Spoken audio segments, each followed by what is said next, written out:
The orcs are back.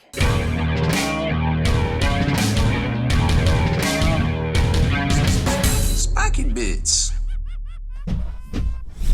So welcome back, Hobby Maniacs. I'm Baer from SpikyBits.com, and we've got the Prophecy of the Wolf, the last GW release for, I don't know, at least a month or so, I guess. Now with the shutdown, it's kind of crazy, huh?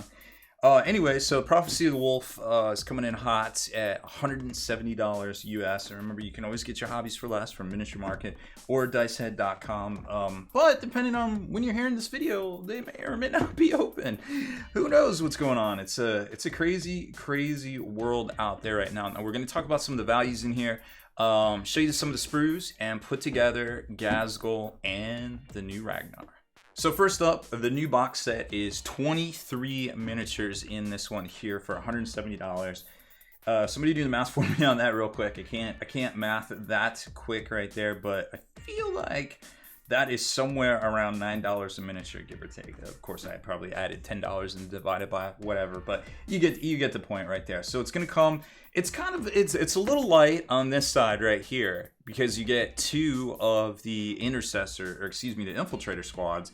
You get Ragnar, and then of course you get Gaz, Makari, and some mega knobs and just some regular knobs right there. So it's kind of cool stuff, but I feel like what a lot of people want is the models right here. And once you open the box up to get inside to see all those warm nugs, it's pretty similar to what you'd expect. You know, although it is packed pretty tight. I guess it's about 1.5 inch tall box right there. So new Gaz and new Ragnar are right on top.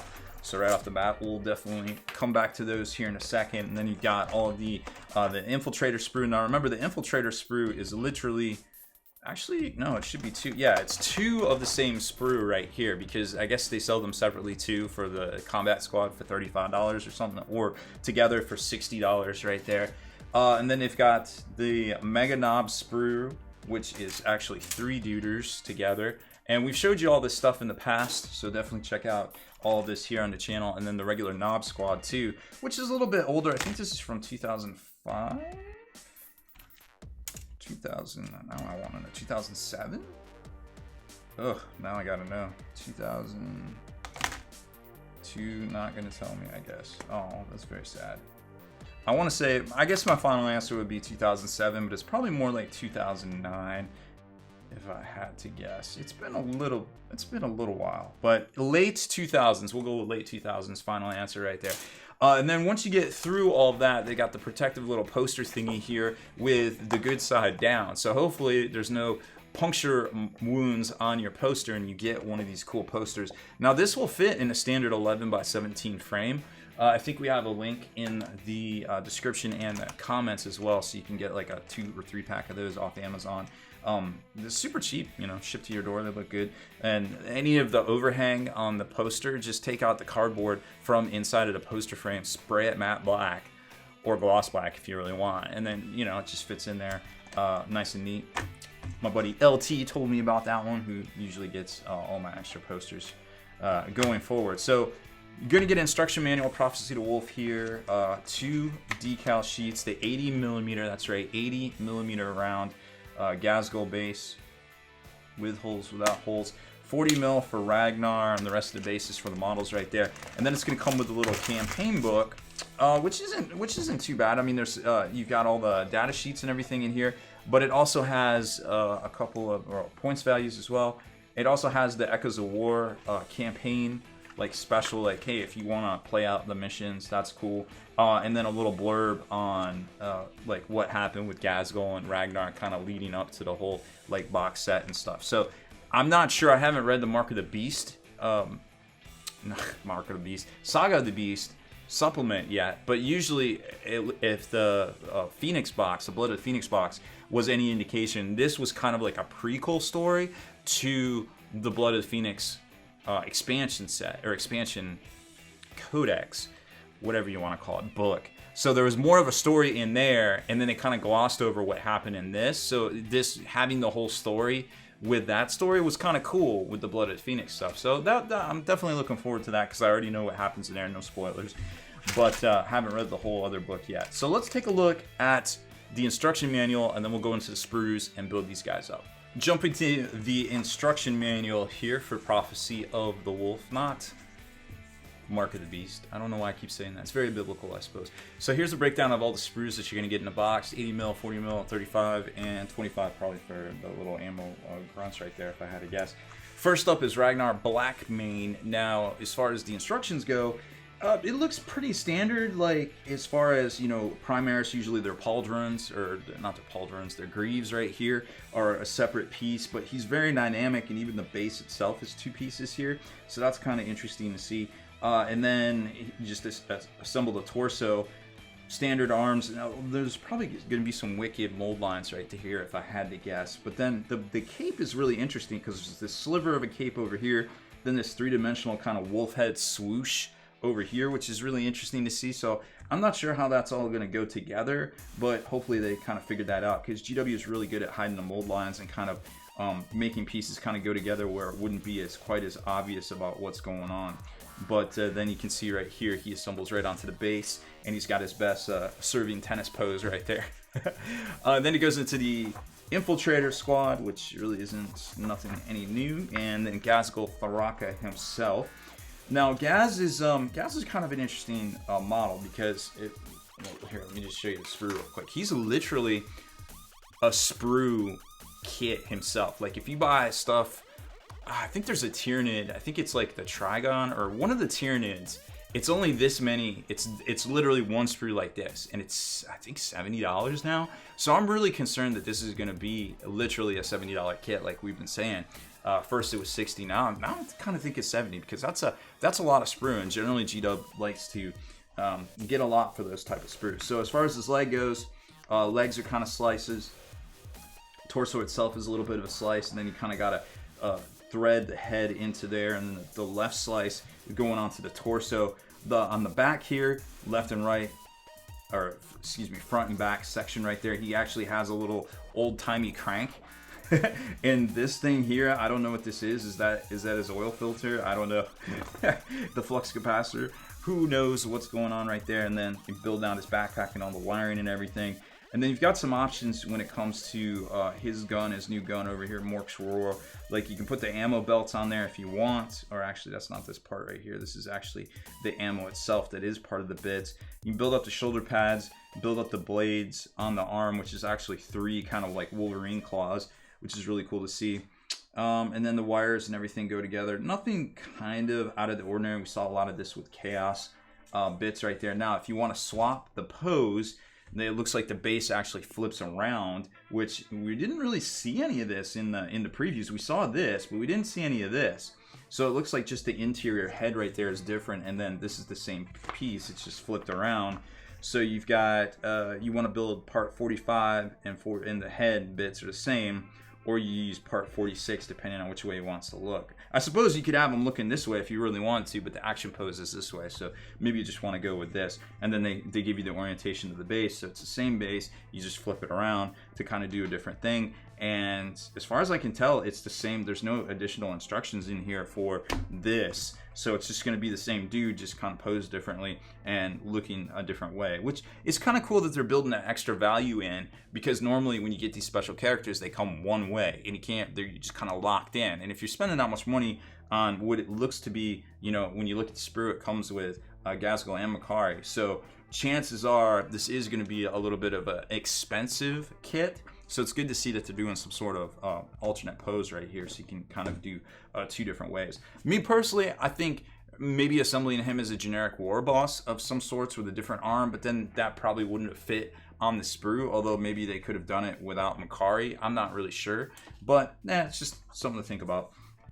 And then Makari goes together, super simple, basically top and bottom of a grot, and then the big banner right there, and a little basing bit. So he goes on the 25, so it looks like all the grots go on 25mm bases right there. Oh, and then you finish it up right here with his little feetsy piggies. So everything seems to go together pretty much left and right halves, or front and back halves. And from what I can tell, it looks like it's going to be semi-hidden over top of things. So we'll find out here in a second. Well, a second for you, not a second for me.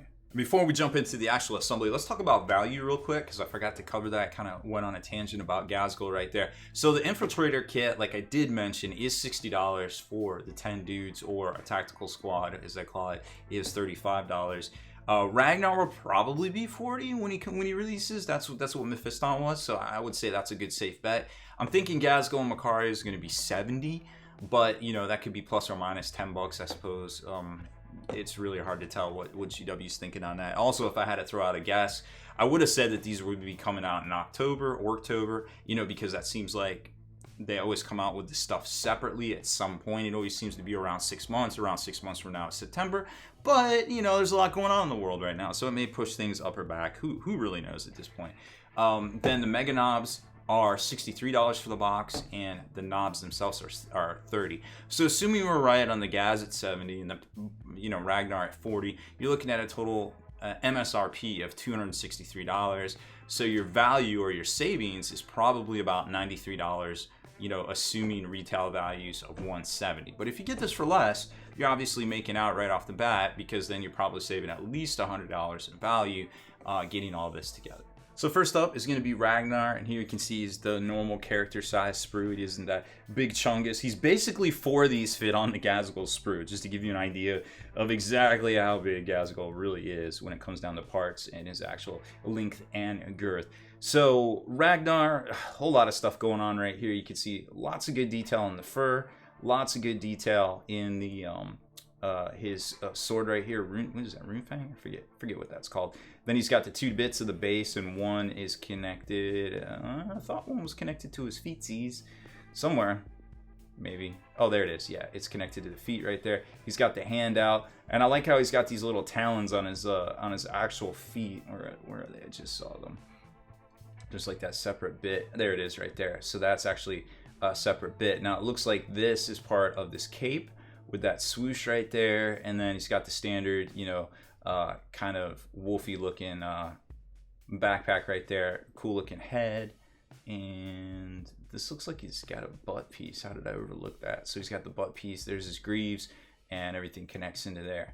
So at first glance, I'm interested to see how this goes together, because it almost looks like it will form kind of like a 3D model kind of dynamic sandwich. And here he is all assembled. So GW really likes their textured bases here. And I didn't realize there was an orc skull on the base too, which is kind of cool to see. So he's got that really dynamic kind of posing going on right there. Let's get some better light on this. Bring it up to the camera. There we go.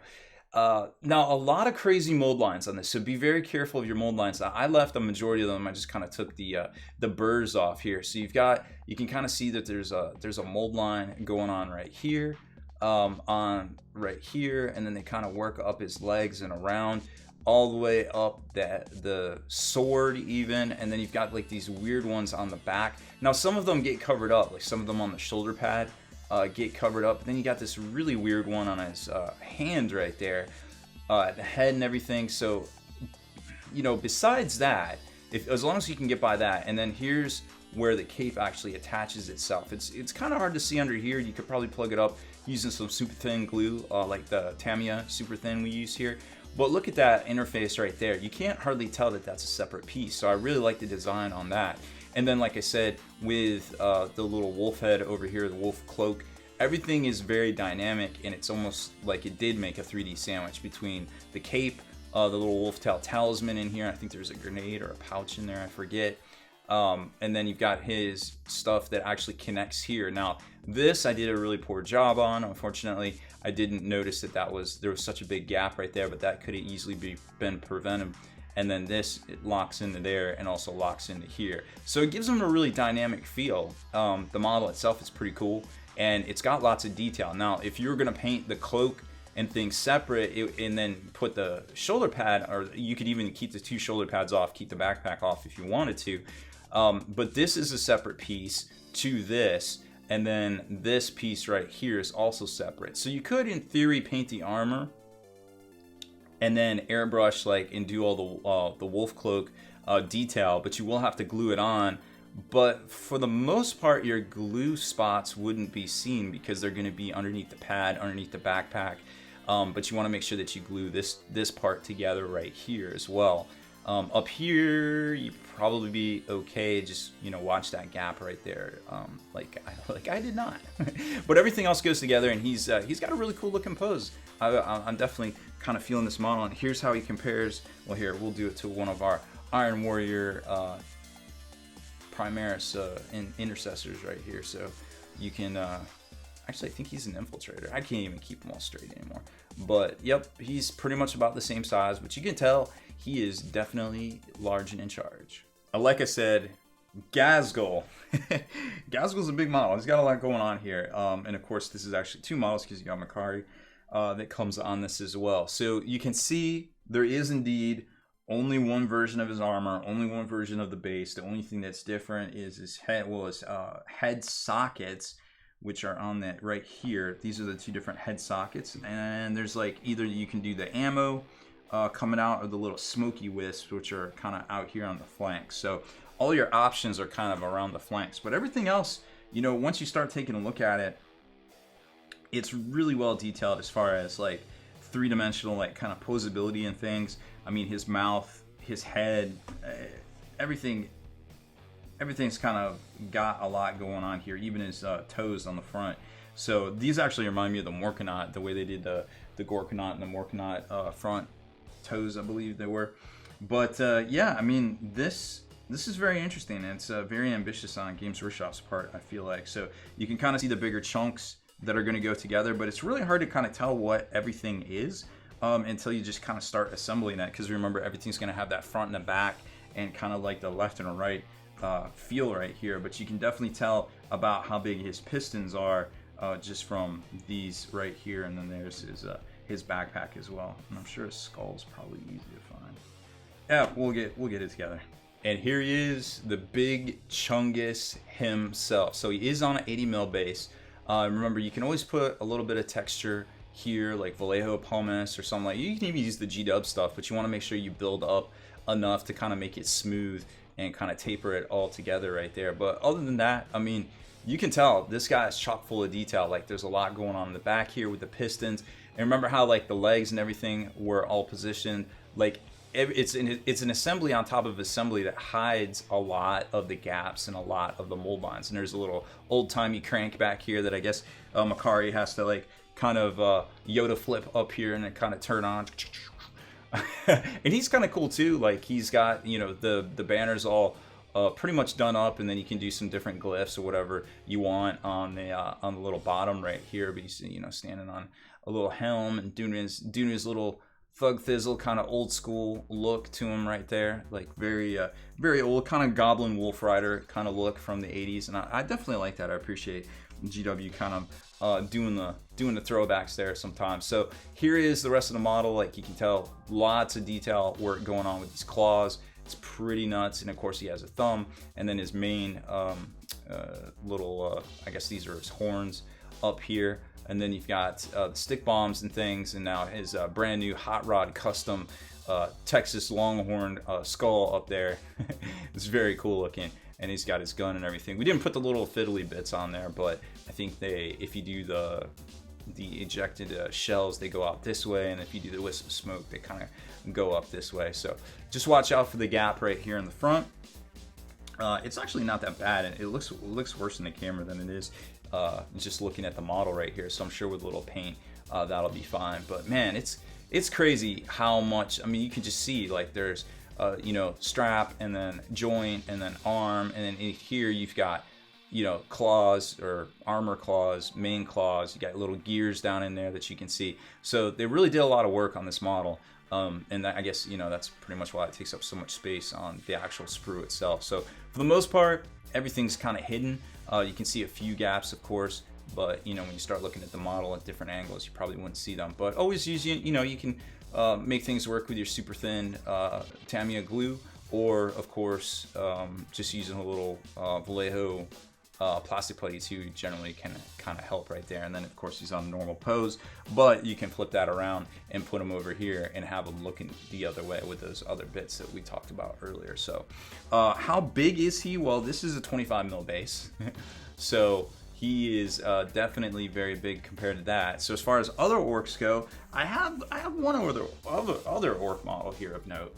So you may remember Lug Nuts here that Stiff Neck Studios painted up for a showcase for us a while back. And there's Ghazghkull looking small next to the Gorkanaut and or possibly Morkanaut. I forget which is which. So he's on 170 millimeter oval base. Gaz is on an 80 round base. So you can see there that he does, you know, he kind of comes up to the belly right there. But you know, as far as other models go, I think you can probably tell exactly how big he's going to tower over most other things. I imagine he's bigger than a truck, or almost as big as a truck. And as far as the battle wagon goes, also probably getting very close to at least halfway up, if not 3/4 of the way up a battle wagon right there. And as far as models go, well, he's going to tower over those for sure. So that is it for this one. Thank you very much for watching our unbox and build of the new Prophecy of the Wolf box set. Ghazghkull, Ragnar, duking it out. Hopefully, if you're looking for these miniatures, you can find them. I know GW, with their shutdown, might not have shipped out everywhere all the time, so they might be a little bit hard to find at first. But hopefully in the near future, things can get back on track in regards to the crisis that's kind of sweeping the globe right now, unfortunately. But, you know, that's all you can pretty much say about that. A lot up in the air here. But one thing's not up in the air. Well, the only thing up in the air is who's going to win. No spoilers, but it's in the book.